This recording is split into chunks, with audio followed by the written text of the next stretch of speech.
A stuffy nose, facial pressure, thick drainage, you probably assume you need antibiotics. However, in most cases, you probably don't. The overwhelming majority of sinus infections, more than 90%, are caused by viruses, and we know that antibiotics do not work against viruses. Taking antibiotics for a sinus infection caused by a virus can lead to unnecessary side effects and antibiotic resistance. So how do we tell the difference? The key isn't the color of the mucus, it's time. A typical viral sinus infection typically will peak after a few days, but may take a week or so to fully recover from. A bacterial infection behaves differently.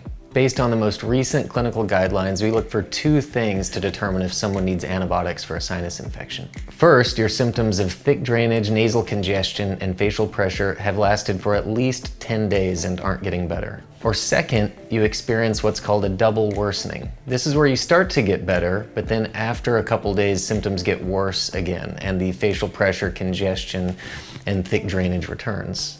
That can indicate that what initially started as a viral cold or sinus infection has now turned into a bacterial infection. If you have one of those two patterns, in most cases we can confidently diagnose a bacterial sinus infection. However, even then, many people only need watchful waiting and will recover on their own without antibiotics.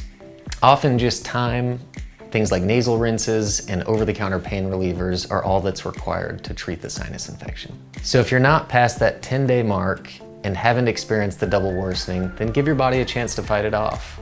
However, if you are, go ahead and come and see us and we can help find the right diagnosis and treatment plan for you.